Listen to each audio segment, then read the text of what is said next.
आज आप लोगों की आशंका दूर करने वाला हूं। आज आप लोग जो लोग ये कहते हैं कि सीमा हैदर की बेटी को, सीमा हैदर को नागरिकता मिल जाएगी, उन लोगों के लिए एक बहुत ज़बरदस्त किस्म की अपडेट लेकर आया हूं मैं। आप लोगों को इस वीडियो के अंदर ऐसा सबूत मिलेगा कि सीमा कुछ भी कर ले, सीमा नाक रगड़ ले, सीमा पिछवाड़ा रगड़ ले, सीमा 10 बच्चे पैदा कर ले, 100 बच्चे पैदा कर ले, सीमा को, सीमा के बच्चों को नागरिकता नहीं मिल सकती। इवन यहां तक कि जो नए बच्चे पैदा होने वाले होंगे उनको भी नागरिकता नहीं मिलेगी। एक चैनल है द 24/7 न्यूज़, शर्मा भाई का चैनल है, एक दोस्त हैं हमारे, न्यूज़ एंकर हैं और यूट्यूब चैनल रन कर रहे हैं। उनके चैनल के ऊपर उन्होंने एक सुप्रीम कोर्ट के बड़े वकील का जो है इंटरव्यू लिया है, और सही मायनों में जो वकील है उसका इंटरव्यू लिया है। और वकील साहब ने क्या कहा है, कौन कौन से कानून, कौन कौन सी धाराएं बताइए, चलिए आप ये वीडियो देखिए और आपने इनका चैनल जरूर सब्सक्राइब करना है। सीमा हैदर एक ऐसा चर्चित नाम, उसकी मां अवैध रूप से भारत में आई है, तो क्या बेटी को नागरिकता मिलेगी या नहीं? इस विषय पर जानकारी के लिए हमारे साथ सुप्रीम कोर्ट के अधिवक्ता मौजूद हैं, गोवर्धन दास अग्रवाल जी। नमस्कार। सवाल सामने है कि क्या सीमा हैदर की बेटी को नागरिकता मिलेगी? सीमा हैदर की बेटी को नागरिकता नहीं मिल सकती, स्थायी नागरिकता नहीं मिल सकती। वजह कि भारतीय नागरिक कानून अधिनियम धारा 3 कहती है 26 जनवरी 1950 से 1 जुलाई 1987 तक जो कानून था उसमें दोनों में से माँ बाप दोनों चाहे विदेशी हो, लेकिन भारत में जन्मा बच्चा स्थायी नागरिकता का हकदार होता था। उसके बाद दूसरा 1 जुलाई 1987 से लेकर 3 दिसंबर 2004 तक उनमें से माँ बाप में से एक विदेशी हो या एक इंडियन हो, उसको नागरिकता मिल सकती थी। अब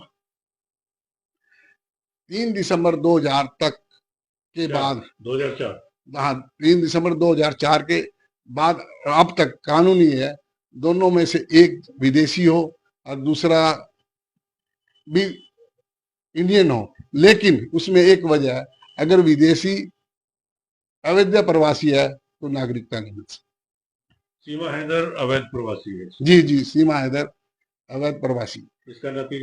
इसका नतीजा है बच्ची को सिटीजनशिप नहीं मिलेगी। अगर बच्ची को सिटीजनशिप नहीं मिल पाती तो क्या सरकार के पास ऐसी पावर है कि वो दे सकें? क्योंकि उन्होंने अप्लाई किया था, राष्ट्रपति के पास भी पहले अप्लाई किया, या अब ऐसी कोई प्रावधान है कि भारत सरकार कोई ऐसा स्थायी नागरिकता दे सकती है, या कोई दूसरा ऑप्शन? भारत सरकार विशेष परिस्थितियों में स्थायी नागरिकता दे सकती है, दोनों जब इनमें दोनों माँ बाप अगर वो अप्लाई करते हैं और भारत सरकार ठीक समझती है तो स्थायी नागरिकता दी जा सकती है। दूसरा प्रोविजन एक और है, उसको लॉन्ग टर्म वीजा दिया जा सकता है, लेकिन नागरिकता नहीं मिलेगी अपने आप, लॉन्ग टर्म वीजा ही रहेगा। कितना लंबा हो सकता है ऐसा वीजा? ये तो मैटर ऑफ ये कह लो आप उसको, कंसिडरेशन है जी। कंसिडरेशन क्या है कि इसमें कितनी तकनीकी कमियां हैं उसको देखा जाएगा जी। उसके पहले मैटर सब जुडिस है। ऐसे किसी को जो ये कानून है उसमें तो इसको स्थायी नागरिकता बच्ची को नहीं मिल सकती। लेकिन लगातार विपक्ष चाहता है कि सीमा हैदर को जेल भेजा जाए या उन्हें तुरंत वापस पाकिस्तान भेजा जाए। इसमें अड़चने क्या?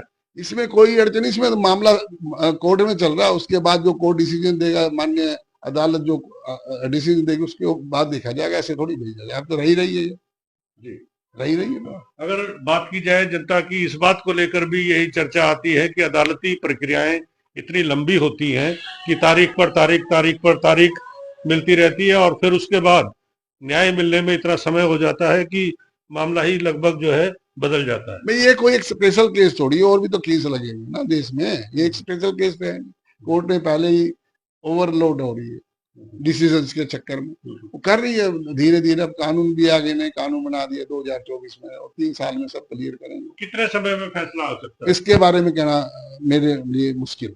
कोई तय समय सीमा है कि कितने समय के अंदर, कितने साल के अंदर फैसले आ जाए? ये गवर्नमेंट भी चाह रही है, अदालतें भी चाह रही है और वकील भी चाह रहे हैं।